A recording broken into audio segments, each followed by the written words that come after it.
네, 요즘에 TV나 언론을 보면 너무 안 좋은 이야기들이 많아서 참 볼 때마다 마음이 답답해지고 또 무거워질 때가 많이 있습니다.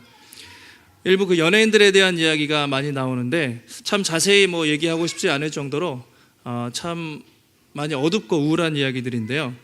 처음에는 뭐 강남에 있던 한 클럽 유흥업소의 문제였는데 강남이 다 더럽지 뭐 생각은 했지만 이렇게 캐면 캘수록 정말 어둡고 추악한 부분이 많구나. 단순히 한 사람의 연예인의 일탈이 아니라 또 그 안에 있는 성적인 문제, 또 뭐 마약의 문제, 또 경찰과의 유착 문제, 우리 사회에 끊임없이 더럽고 감추어져 있던 것들이 사실 아주 조금 드러났을 뿐인데 참 많이 마음이 무거워집니다. 그리고 뭐 그 카카오톡에 뭐 그런 영상들 이야기가 나오는데 어쨌든 해당되는 우리 연예인들을 보면 저도 그렇고 우리 청소년들이 되게 아이돌인데 존경하고 되게 많이 열광하고 그렇게 따르는 사람들이 그런 행동을 했다는 것이 참 많이 놀라게 되는 것이죠. 이런 사건들을 보면서 어떤 생각이 드십니까? 어떻게 이럴 수 있지? 너무 사회가 썩었어. 이런 생각이 들죠. 그러니까 연예인들이 스포트라이트를 받을 때 얼마나 배우들이 멋있고 화려해 보입니까? 그런데 그 무대 뒤에 이면에 그들의 실상은 아주 추악하고 더러운 모습이 많이 있다는 것입니다. 작년 이맘때쯤이었던 것 같은데요. 그 미투가 한참 나올 때가 있었습니다. 미투. 그때도 아주 유명한 정치인들이나 또 사회 유명 인사들이 겉에서는 양복 입고 되게 그럴싸해 보이고 또 깨끗해 보이지만 그들의 그 뒤에 있는 실상을 보았을 때 정말 추악하구나 그런 생각을 하게 됩니다. 우리는 그들을 보면서 양심도 없지 어떻게 저럴 수 있지? 이런 생각을 하는데요. 알고 보면 저도 우리도 동일한 그런 죄악과 문제들이 우리 마음속에 있다는 것을 인정하지 않을 수가 없습니다. 사람들 앞에서는 어쩔 수 없이 또 깨끗해 보이고 거룩한 척을 우리가 이미지 관리를 해야 하지만 드러나지만 않았을 뿐이지 참 우리 안에도 그런 죄성이 제 안에도 있음을 많이 보게 되는 것이죠. 저희 같은 교역자들은요, 그게 중요하거든요. 이미지 관리가 중요해요. 이미지. 뭔가 이렇게 교역자, 목사라고 있어 보여야 된다고 이미지. 그래서 저희가 항상 양복 입고 오잖아요.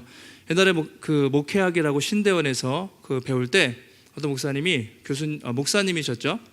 담임 목회를 오래 하신 목사님이 교회 근처에 있는 교역자들은 항상 어디 나갈 때 쓰레기 버리러 갈 때도 항상 그 양복을 입어야 된다. 뭐 이렇게 얘기를 하시는 거예요. 뭐 그냥 슬리퍼 신고 그 다음에 그렇게 추리닝 입고 갔다가 마주치면 되게 이미지가 깎인다고 그런 얘기를 하셨어요. 예전에 제가 저 위에 살 때 슬리퍼 신고 저녁에 그렇게 추리닝 입고 나갔다가 성도들을 만났는데 되게 뻘쭘하고 많이 민망을 했습니다. 그래서 사택에 제가 왔는데 다 좋은 게 너무 많아요. 딱 한 가지 안 좋은 것은 왔다 갔다 하다가 이제 많이 마주치니까 제가 항상 나갈 때 신경을 써요. 혹시 밤에 밖에서 저를 만나면 모른 척 해주시기를 바랍니다. 좀 뻘쭘하니까. 작년 이맘때 이제 충격적인 소식이 하나 제가 들었던 것이 있는데 빌 하이베스라는 목사님, 아마 이름을 들으시면 다 아시는 윌로 크릭이라는 미국의 가장 큰 교회, 전 세계적으로 가장 영향력 있는 목사님이 계십니다. 근데 갑자기 사임을 하신 것이죠.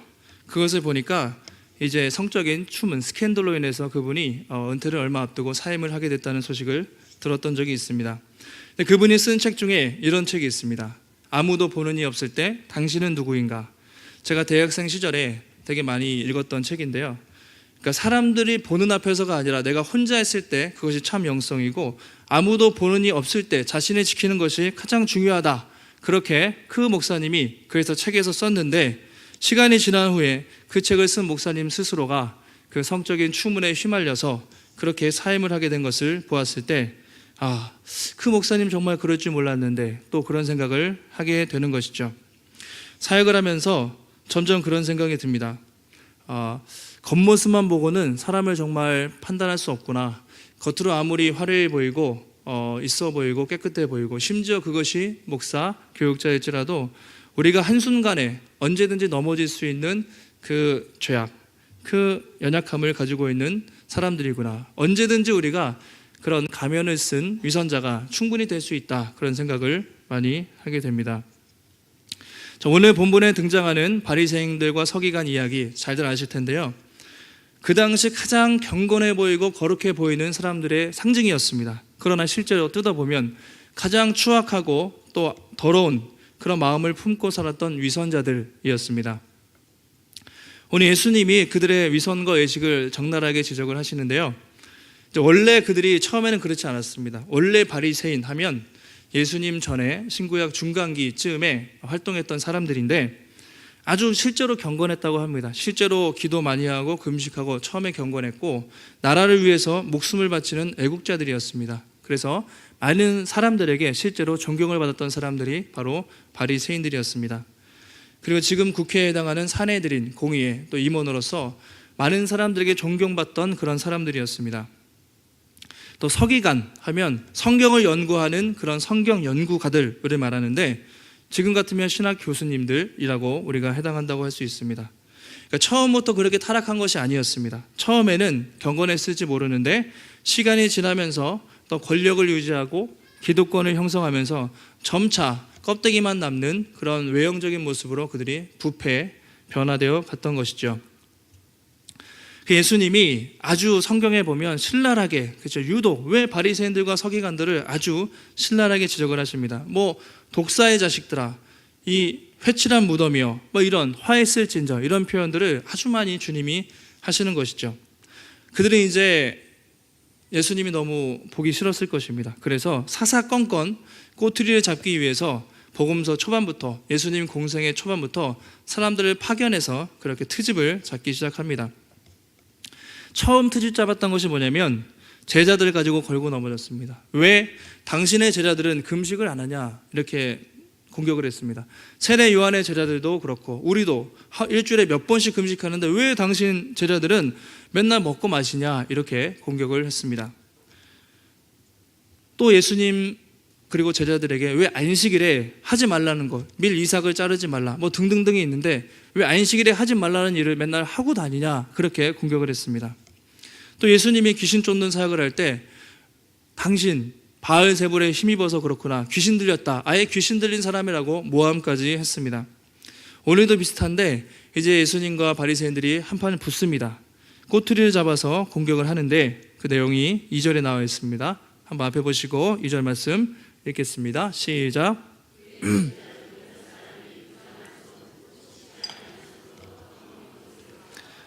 제자 중 몇이, 바리새인들과 서기관들이 보았습니다. 제자 몇이 손을 씻지 않고 음식 먹는 것을 보았다, 이렇게 되어 있습니다.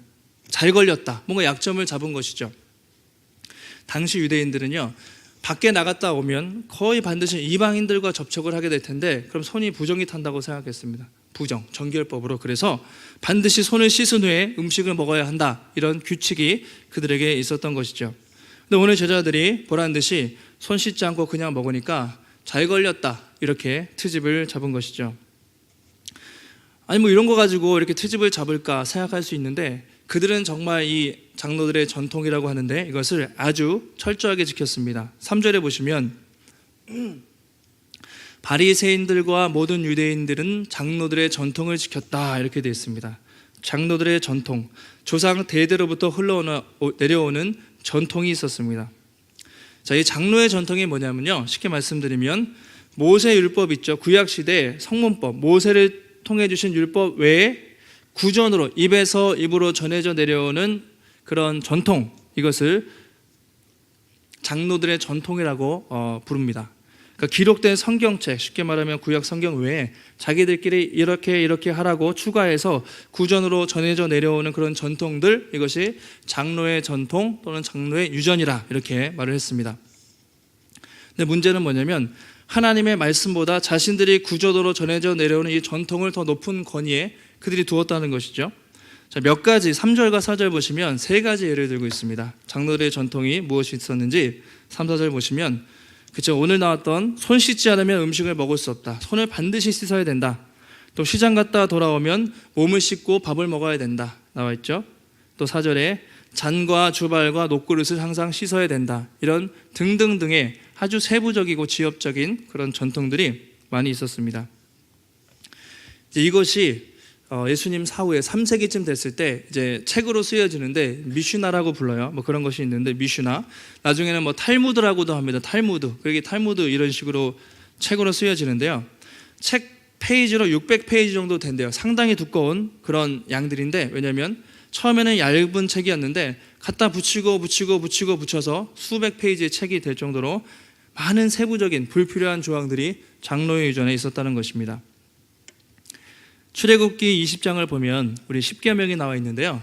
10계명을 613개로 쪼갰습니다. 그들이 613개. 그래서 365개, 365일이죠. 매일 하지 말아야 될 것 365개 금지 조항, 그리고 248개는 해야 될 일, 그렇게 해서 10계명 10개를 613개로 아주 세부적으로 쪼개서 하지 말아야 될 거, 해야 될 거를 아주 길게 책으로 막 몇백 페이지를 만들어서 그것이 전통이랍시고 사람들로 하여금 지키게 했다는 것이죠. 하나 예를 들면요, 10계명 제4계명에 보면 안식일을 기억하여 거룩히 지키라 라는 말씀이 있습니다. 근데 이 4계명을 24장으로 쪼개고 또 일하지 말라라는 것이 있는데 일에 대한 내용을 39가지 해야 될 거 말아야 될 거 막 이렇게 쪼갠 거예요. 예를 들면 안식일에 4km 이상 걸으면 일이에요. 그래서 율법을 어긴 겁니다. 웅동에 빠져 있는 양을 구한 것도 일이에요. 하면 안 돼요. 또 짐을 몇 킬로 이상의 짐을 운반하는 것도 다 안식일 위반. 그런 식으로 끊임없이 세부 조항을 만들어서 그렇게 지키도록 했다는 것이죠. 예수님이 안식일에 밀밭에 지나가실 때 제자들이 이삭을 잘라서 비벼 먹은 적이 있습니다. 그때 바리새인들과 서기관들이 또 왜 당신의 제자들은 어찌해 안식일에 하지 못할 일을 하느냐 또 트집을 잡은 적이 있어요. 그 전통에 의하면 밀을 비비는 거, 자르는 것도 다 일에 해당됐기 때문에 그걸 가지고 트집을 잡은 것이죠. 이렇게 세부적인 규정을 만들어서 안식일을 지키라는 이 본질을 흐리게 했던 것이 유대인들의 바리새인들의 잘못이었습니다. 그러다 보니까 이제 600페이지, 수백 페이지가 되는 전통들이 생긴 것이죠. 문제는 성경보다 그것을 더 높은 곳에 두고 더 큰 권위를 부여했다는 것입니다. 성경의 본질, 율법의 본질이 뭐죠? 구약 성경의 특별히 10계명의 본질은 한마디로 말하면 하나님을 사랑하는 것입니다. 어떻게든 마음을 다해서 뜻을 다해서 그분을 사랑하는 것인데 부수적인 것에 신경을 써서 그 본질을 지키지 못하게 했던 것이 바리새인들의 가장 큰 문제였고, 또 다른 사람들이 그것을 지키지 않으면 손가락질하며 정죄했던 것도 그들의 문제였습니다. 자, 얼마나 엄격하게 지켰냐면요, 예를 들어서 소활서라는 책이 있는데 이렇게 돼 있어요. 손 씻기를 태만히 하는 것은 현세 및 내세에 벌을 받아 마땅한 행위다. 그러니까 장로의 전통을 어기면 영원히 벌 받는다, 이렇게 돼 있어요. 그는 사형에 해당되는 죄를 범하고 있다. 손을 안 씻으면 사형이래요. 그만큼 이 사람들은 아주 강력하게 수백 가지의 전통을 만들어 놓고 지키지 않으면 거의 천국에 못 간다, 그런 식으로까지 아주 으름장을 놓았던 것입니다. 자, 이 규정에 따르면 여러분 오늘 점심 식사하실 때 손 씻으셨어요? 손 안 씻고 식사하신 분들은 다 지옥 가는 거죠. 이렇게 되면 교회 오실 때 무거운 어느 정도의 짐을 들고 오면 일이에요. 안식일 위반. 교회 오실 때 4km 밖에서 오신 분 계시죠? 4km 이상 이동하면 그게 일이 돼서 안식일 위반 등등등, 이렇게 하면 안 되고 저렇게 하면 안 되고 끊임없이 그런 조항들을 걸고 넘어졌다는 것이죠. 이제 그런 뭐뭐 하지 말라 금지 조항들이 많았는데, 저도 안식일에 예전에 아버님, 부모님이 항상 그 주일학교에 다닐 때 하지 말라는 것이 꼭 있었습니다. 주일에는 뭐 하면 안 됐냐면 절대로 10원도 쓰면 안 됐어요. 10원. 간식이 그렇게 먹고 싶은데 절대로 돈을 쓰면 안 됐어요. 그렇죠? 교회 간식도 못 사게 했습니다. 또 교회 올 때 절대로 반바지 같은 거 안 되죠. 짧은 거 이런 거 절대 못 하게 했고, 주일에 옛날에 좀 오락실 좀 가고 싶었는데 오락실도 못 가게 하고 등등등 안 되는 게 되게 많았어요. 그래서 그 당시에는 주일이 되게 싫었어요. 솔직히 이것도 안 되고 저것도 안 되고 할 수 있는 게 못 하니까 하지 말라는 것들 때문에 되게 주일이 좀 약간 싫었던 기억이 있어요. 그러니까 우리가 어른들이 왜 그런 말씀을 하셨는데 지금 이해는 하지만, 뭐뭐 하지 말라가 아니라 안식일의 의미가 무엇이고 왜 하지 말아야 되는지 이런 교육들을 잘 해야 되는데, 무턱대고 해라 하지 말라 하면 강제적으로, 그렇다고 중고등학교 아이들이 PC방 가지 말라고 지금 안 갑니까? 다 뒤에서 하거든요. 그러니까 그 중요한 본질, 의미를 잘 설명하는 것이 중요한 것이죠. 근데 바리새인들과 서기관들은 전혀 그렇지가 않았습니다. 5절에 보시면 이렇게 공격을 하죠. 예수님을 공격하는데 다시 한번 5절 읽겠습니다. 시작.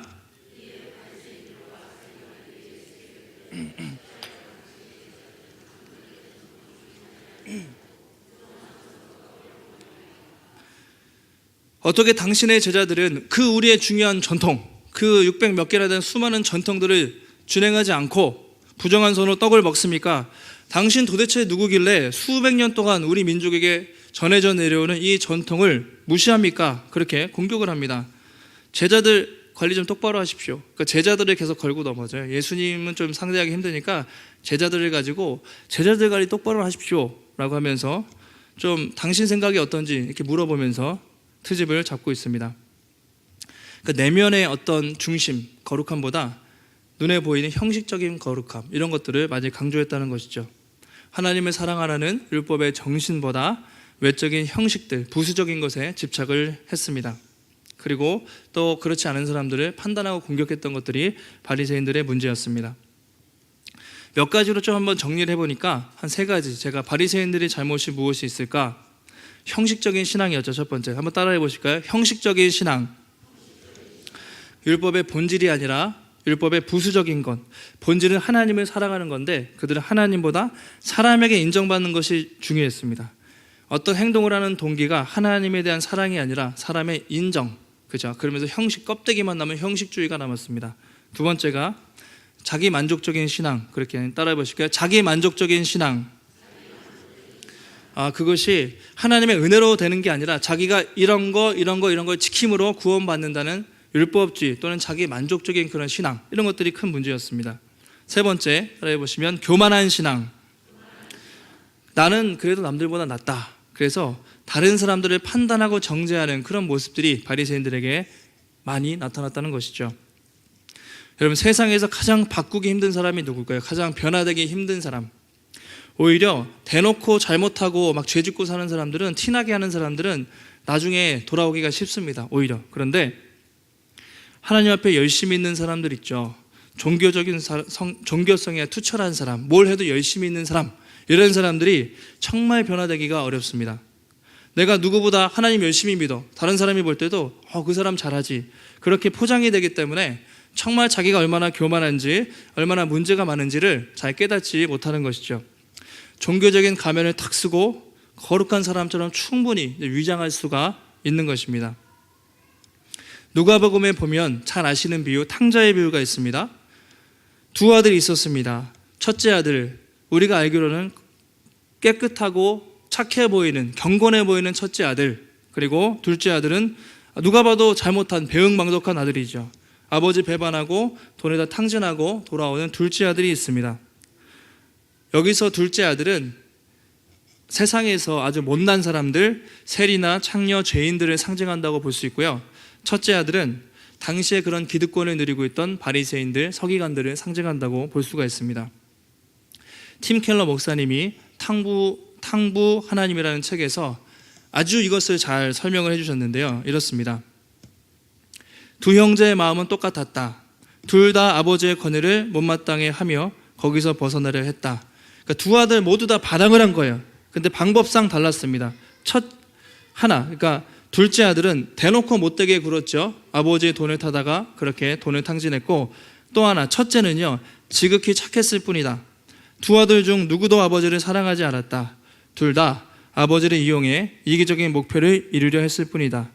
둘째 아들은 그 아버지의 규율을 어김으로써 잘못했고, 또 첫째 아들은 모든 규율을 열심히 지키는 것이다. 이렇게 되어 있습니다. 충격적인 메시지다. 하나님의 율법에 힘써 순종하는 것이 오히려 그분께 반항하는 하나의 전략이 될 수 있다니, 이렇게 책을 썼는데요. 오히려 둘째 아들은 대놓고 누가 봐도 잘못했잖아요. 그래서 눈물로 회개하며 돌아올 기회가 있었는데, 문제는 첫째 아들입니다. 거룩해 보이고 착해 보여요. 종교적인 열심이 있고 아버지 옆에서 자리를 잘 지켰기 때문에 자기 만족감에 도취되어 있습니다. 자기는 잘못이 없다고 생각해요. 그런데 오히려 이런 사람들이 가장 하나님께 돌아오기 힘들다는 것을 그 탕자의 비유를 통해서 우리가 알 수 있습니다. 그래서 바리새인들은 아무리 주님이 얘기해도 눈이 닫히고 귀가 막혀있기 때문에 그 소리가 들리지 않았어요. 스스로 만족했기 때문에. 이것이 가장 큰 문제였습니다. 이 뒤에 보면 바로 수로보닉의 여인에 대한 비유가 내용이 있습니다. 아주 상반된 내용인데요. 겉으로 봐도 아주 세리 창기와 같이 보잘것없는 연약한 사람이었습니다.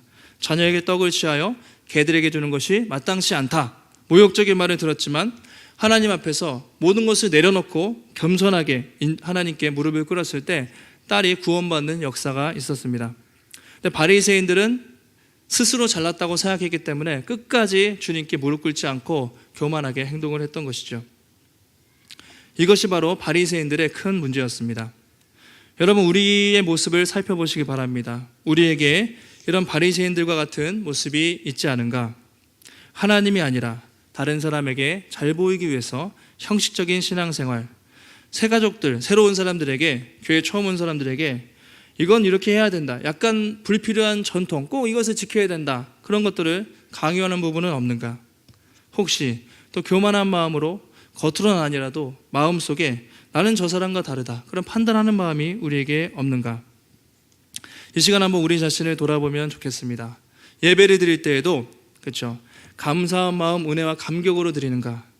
그런 마음 없이 그래도 내가 재직인데, 중직인데 오후 예배는 드려야지, 그런 마음으로 혹시 오시진 않았습니까? 또 헌금을 드릴 때 자원하는 마음으로 정성껏 드리는가? 인색한 마음으로 억지로 우리가 드리고 있는가? 교회 봉사할 때도 마찬가지죠.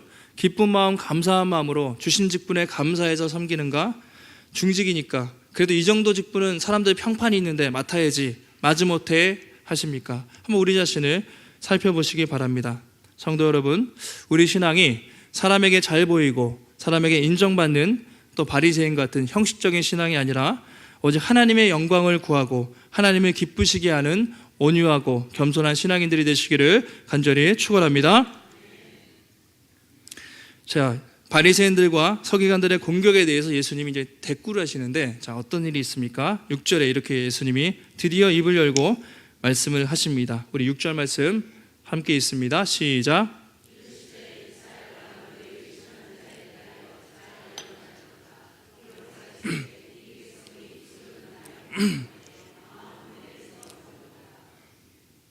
다 아시는 그런 말씀일 텐데요. 이사야가 너희 외식하는 자에 대해서 잘 예언했다, 이사야의 예언을 그렇게 인용하시면서 그들을 외식하는 자, 이렇게 말씀을 하십니다. 이 외식이라는 말을 아마 많이 들어보셨을 텐데, 어떤 표현이 있냐면 외식하는 자, 휘포크리톤이라고 됩니다. 어원이 어떻게 되냐면요, 꾸미는 것, 가장하다, 꾸미는 사람, 가장하는 사람, 이것이 외식하는 자의 어원입니다. 그래서 이 뜻이 뭐냐면 속마음과 다르게 표정을 꾸미는 사람, 속마음과 다르게 가면을 쓰고 표정을 꾸미는 사람, 그래서 위선자라는 의미가 영어로 나왔고, 또 옛날에 그리스에서는 배우, 또 연기자, 이렇게 의미가 여기서 파생이 됐습니다. 배우, 연기자가 어떻습니까? 자기 모습이 아니라 옛날 연극을 할 때는 얼굴에 가면을 쓰고 자기의 성품을, 자기의 모습을 숨긴 채 그 캐릭터에 맞는, 그 인물에 맞는 말과 대사를 하는 것이죠. 본래 자기 모습을 감추고 가면에 숨겨서 그렇게 나타나는 것입니다. 영화나 드라마를 보실 때 주인공들 있죠. 아주 착한 역할만 하는 주인공들, 정말 그들이 착하기만 합니까? 사실 그렇지 않죠. 특별히 악역 전문 배우들이 있는데 그들이 이미지가 되게 악한 이미지지만 실제로 그 사람들이 다 악하지 않잖아요. 착한 사람들도 많고, 그건 이미지일 뿐입니다. 그러니까 사람의 원래 정체는 다 가면 뒤에 숨기고 산다는 것이죠. 그런 말에서, 그런 의미에서 외식하는 자라는 의미가 파생이 됐습니다. 예수님 당시에 이 서기관들과 바리새인들도 마치 이 가면을 쓴 사람처럼 연기자들과 같았다는 것이죠. 온갖 깨끗한 척, 경건한 척은 겉으로 했지만 그 뒤로는 온갖 나쁜 모든 것들을 갖고 있었던 사람들, 바리새인들이죠. 위선에 가면을 쓰고 있던 것이죠. 그래서 우리가 이것을 이제 이렇게 표현할 수 있을 것 같아요. 척하는 신앙. 무슨 척, 그렇죠? 한번 따라해 보실까요? 척하는 신앙. 어떤 척을 많이 하십니까? 우리가 깨끗한 척, 경건한 척, 또 거룩한 척, 겸손한 척, 그렇게 끊임없이 우리가 스스로 사람들을 포장해 나갈 때가 많다는 것이죠.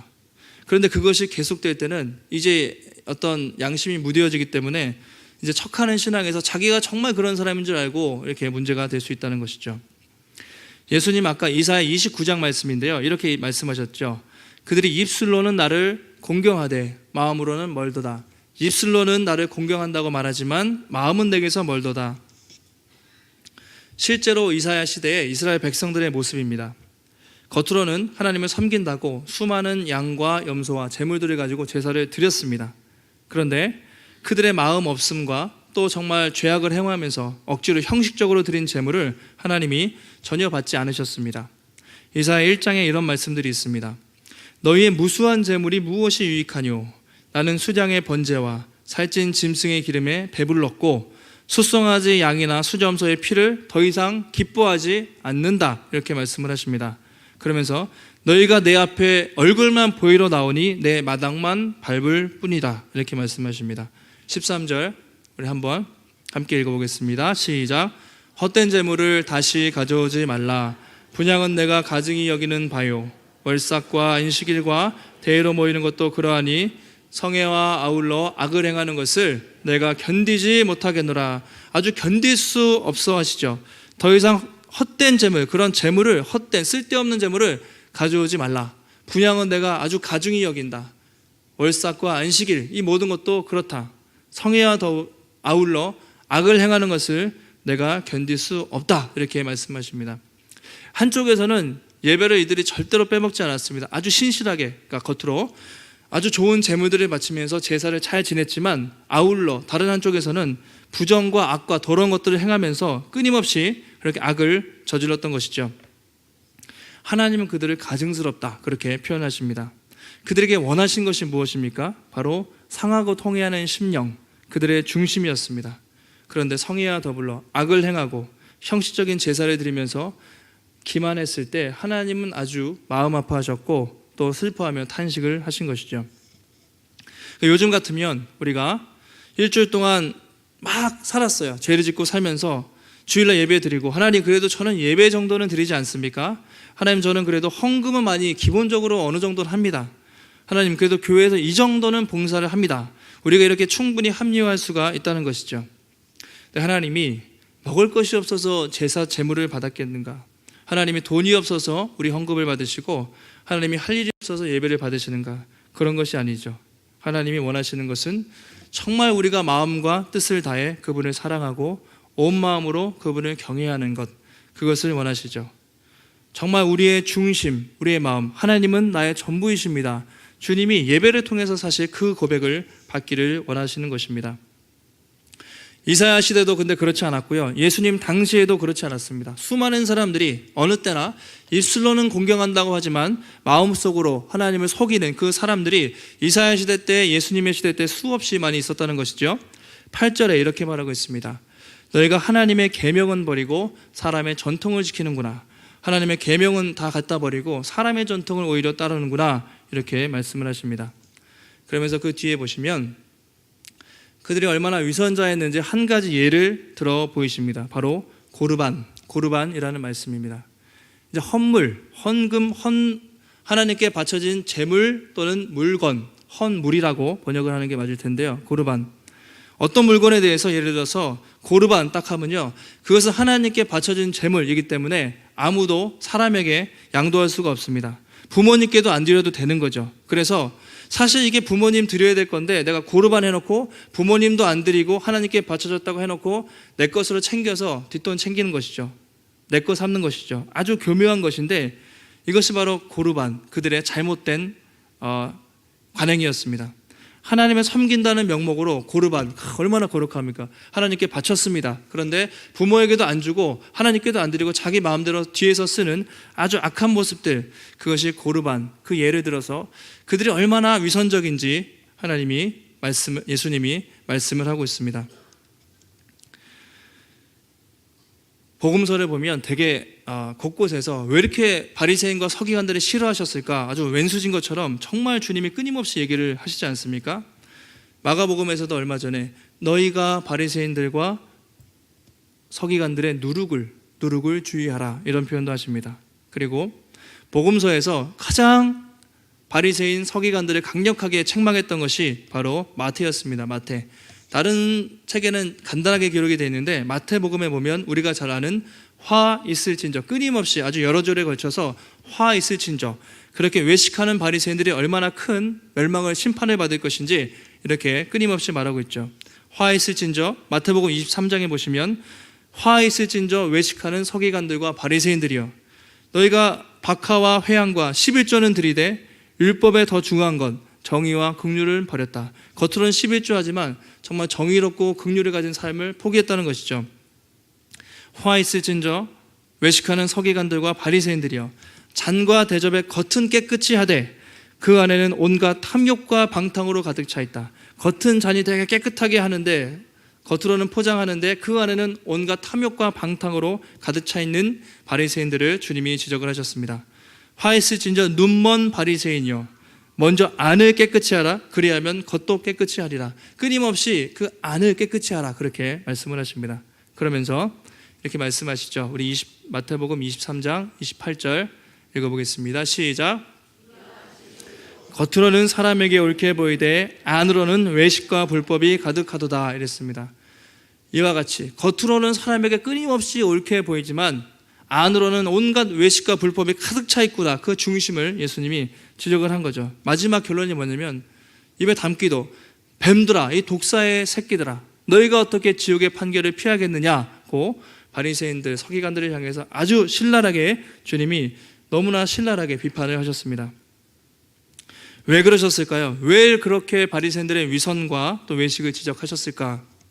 그들이 미워서 그랬을까? 저는 그렇게 생각하지 않습니다. 주님 세리 그리고 여인들을 사랑하셨던 것처럼 바리새인들과 서기관들도 똑같이 사랑하시고 복음을 전하기 원하셨어요. 그런데 왜 그렇게 강하게 책망하시고 비판을 하셨을까? 그만큼 그 외식과 위선이라는 죄가 무섭기 때문입니다.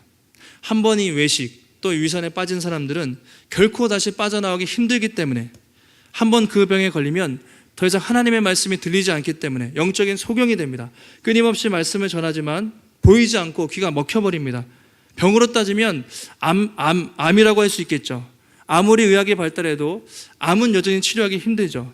예수님이 아무리 능력이 있고 말씀을 전해도 이 위선과 외식에 빠진 사람들은 양심이 마비됐기 때문에 더 이상 말씀이 들리지가 않습니다. 그리고 주변 사람들에게 상처를 줘요. 그만큼 이 질병이 무섭기 때문에 주님은 끊임없이, 어떻게 보면 바리새인들과 서기관들이 미워서 그런 것이 아니라 그들 안에 있는 위선과 이 외식이 그만큼 무섭다, 그만큼 경계해라, 끊임없이 주님이 말씀을 하신 것입니다. 성도 여러분, 여러분들은 어떻습니까? 내 안에는 이런 모습이 없다고 우리가 장담할 수 있습니까? 나는 전혀 이런 모습이 없어, 그것은 남들의 문제야, 이렇게 혹시 생각하고 있지 않으십니까? 제가 돌아봤습니다. 나에게 이런 모습이 없는가? 많이 있습니다. 하나님께 회개하게 됐는데 먼저 사랑하라고 끊임없이 또 말씀을 전하지만 먼저 사랑하지 못하고 또 대접받고 싶어하고 영원한 생명을 강조하고 또 이 땅에 대한 집착을 버리고 살라고 말씀하지만 저 역시 이 땅에 대한 욕심, 또 그것이 저를 또 사로잡을 때가 많이 있습니다. 사람들에게 낮아지라고 섬기라고 얘기하지만 저도 높아지고 인정받고 싶은 마음이 많이 있다는 것을 알고 있습니다. 거룩하고 정결한 삶을 살라고 말하지만 저도 게으르고 나태할 때가 많이 있거든요. 참 우리 중에 누구든지 여기서 자유롭다고 말할 사람이 아마 없을 것입니다. 그만큼 우리가 연약하고 그만큼 우리도 겉과 속이 다른 위선적인 모습을, 행동을 충분히 할 수 있는 죄인이라는 것이죠. 그래서 주님은 끊임없이 바리새인들과 서기관들의 누룩을, 너희도 그 누룩을 주의하라, 화했을진저, 끝까지 주님이 그렇게 말씀을 하셨던 것입니다. 말씀을 정리하겠습니다. 사랑하는 성도 여러분, 어떻게 우리가 이렇게 이 외식이라는 병에 걸리지 않을 수 있을까요? 혹시 또 우리가 외식에 살짝 젖어 있다면 어떻게 우리가 이것을 치료할 수 있겠습니까? 주님이 우리에게 말씀하셨습니다. 마태복음 5장 8절 말씀 한 목소리로 마지막으로 읽겠습니다. 시작. 마음이 청결한 자는 복이 있나니 그들이 하나님을 볼 것이며, 중요한 것은 마음이, 중심이 청결한 자, 깨끗한 자가 결국 하나님을 볼 것이다. 이 마음의 청결, 마음을 씻고 가는 것이 우리가 예배에서 가장 중요한 것이죠. 바리새인들은 손을 씻고 몸을 씻고 그 율례들을 지키면 분명히 죄를 씻고 깨끗해질 수 있을 거라고 생각을 했습니다. 그러나 여러분, 그렇지 않죠. 우리의 더럽고 추악한 죄, 이 마음은 오직 예수 그리스도의 보혈로 깨끗해질 수 있는 줄 믿습니다. 우리의 참된 변화는 어떤 율법을 준수하고 또 인간적인 노력을 통해 되는 것이 아니라 날마다 십자가 앞에 나아가서 우리의 죄와 허물을 고백하고 성령께서 우리 마음을 주장하실 때 새로워질 줄 믿습니다. 이것이 우리가 예배를 드리는 이유입니다. 이번 한 주도 여러분 우리의 마음과 뜻과 정성을 다해 마음 중심으로 하나님을 더 사랑하시고 하나님과 더 가까이 거하시는 복된 성도들이 되시기를 주님의 이름으로 축원합니다.